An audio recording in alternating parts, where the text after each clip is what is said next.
Monsieur Neuvy.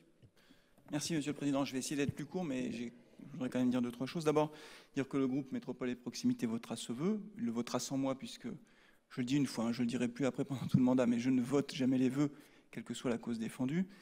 Et donc je ne voterai pas ce vœu, je ne participerai pas au vote. Mais néanmoins, je souhaite dire deux, trois choses par rapport à ce vœu. Et je vais être un peu contrariant, du coup. N'y voyez pas malice de ma part, mais je vais apporter ma modeste contribution au débat sur la fermeture des lignes aériennes d'une façon générale. Et je vais le faire en deux temps. D'abord, un premier temps sur les moins de 2h30 en termes de temps de transport en train, l'alternative, fermer ces lignes, est-ce que c'est une bonne ou une mauvaise idée? Et puis après, je reviendrai vite fait sur, je reviendrai sur le vœu et sur la ligne Clermont-Orly. Sur les 2h30, la suppression de 3 lignes aériennes en France qui a été annoncée par le ministre de l'Économie, cette décision globalement semble faire consensus, aussi bien dans l'opinion publique qu'auprès des élus, en disant au fond pourquoi maintenir des lignes aériennes alors qu'il y a un train qui en 2h30 est au moins ou quasiment aussi rapide que l'avion. Quand on le dit comme ça tombe sous le sens.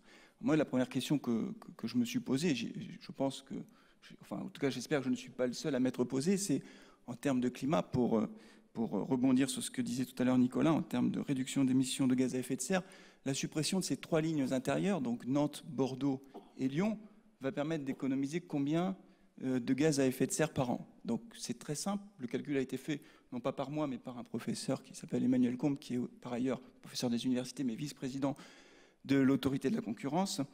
Ça va permettre d'économiser 0,01% des émissions de gaz à effet de serre en France. C'est-à-dire qu'on sera très loin de la division par 4 que tu évoquais, Nicolas. Donc, on est d'accord pour dire que cette décision, en termes d'impact sur les émissions de gaz à effet de serre en France, elle est symbolique. J'ai fait le calcul pour l'Europe, c'est 10 fois moins, et je n'ai pas fait le calcul pour le monde. Alors, on pourrait me dire, oui, mais les symboles sont importants en politique, parfois. Et je suis assez d'accord avec ça. Les symboles, les messages qu'on envoie peuvent être importants certaines fois. La seule chose qu'il faut mettre en face de décisions symboliques, ce sont les externalités négatives possibles, les conséquences négatives possibles. Si on prend l'aéroport de Lyon, par exemple, 700 000 passagers entre Lyon et Paris en 2019. Ce sont les chiffres de la Direction générale de l'aviation civile.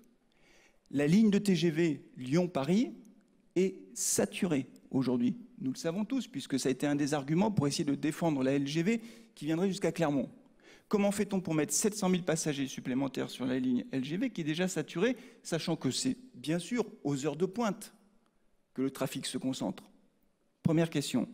Deuxième question sur les entreprises lyonnaises, et on pourrait faire aussi le calcul pour Bordeaux, puisque Bordeaux c'est 1 200 000 passagers, l'avion, par an. Les entreprises qui sont bien souvent de très grosses entreprises, très grosses PME qui ont des activités internationales, elles utilisent l'avion. Pourquoi? Quand elles prennent la ligne Lyon-Paris? Parce qu'il y a des connexions internationales et qu'elles exportent. Et que ça, évidemment, la suppression de la ligne aura des conséquences de ce point de vue-là. Enfin, un dernier point sur Lyon, et j'en resterai là sur Lyon, mais je l'amène aussi à la réflexion. Lyon est un hub régional. Alors, nous le savons, nous, malheureusement, à Clermont, puisque avant Lyon, c'était Clermont qui était le hub régional. Un hub régional sans liaison sur Paris n'existe plus. Et moi, je suis toujours très surpris. Et je comprends l'embarras de certains élus qui soit ne participent pas au vote, soit disent oui, on est pour, mais en même temps, on est contre les conséquences. Dire on est contre l'avion, mais on s'insurge des conséquences sociales qui en découlent. Parce que c'est toute la filière qui va être touchée par ça. Ce n'est pas que les aéroports, c'est toute la filière. Et nous, on est très concernés en Auvergne. Moi, je vous le dis, j'ai du mal à comprendre. Alors, ce sont des gesticulations, on essaie de dire on est contre l'avion parce que c'est bien de le dire comme ça, écologiquement ça sonne bien, et en même temps sur le social, dès qu'il y a des conséquences, on dit oui mais on est contre les conséquences, et puis c'est trop brutal, et on n'a pas assez préparé la transition. Mais il faut assumer, si on est contre l'avion, si on ferme des lignes, évidemment il y a des conséquences sociales, et elles sont brutales. Sur la ligne de Clermont, et d'une façon générale, et ça a été évoqué par plusieurs d'entre vous, sur les propositions faites par la Convention citoyenne, qui dit 4 heures. Elle dit moins de 4 heures, à l'horizon 2025, il faut fermer toutes les lignes aériennes. Donc Clermont-Ferrand, potentiellement, serait concerné. Ça crée évidemment un climat, je vais le mettre des guillemets, pardon de le dire comme ça, mais anti-avion, et crée une fenêtre, si vous voulez, une opportunité pour Air France pour fermer des lignes qui ne sont pas rentables. L'aéroport de Lorraine n'aura plus aucune liaison aérienne. Nous ne sommes pas les seuls dans ce cas-là. Et ces lignes-là, qui ne sont pas très rentables, voire pas du tout rentables pour Air France. Évidemment, Air France, d'un point de vue économique, a intérêt à les fermer, profite de la situation pour les fermer, alors que les élus locaux, quelle que soit leur étiquette politique, allez, à quelques exceptions près, chaque fois se battent pour le maintien de ces lignes aériennes, qui sont très importantes, contrairement à ce que tu disais, Nicolas, excuse-moi de le dire comme ça, mais le temps de distance entre l'endroit où il y a une entreprise et Paris, puisque tout se passe à Paris, et je ne parle même pas de l'international, est hyper stratégique dans la compétitivité d'un territoire. Certes, c'est bien d'avoir un cadre de vie agréable, je suis d'accord avec toi.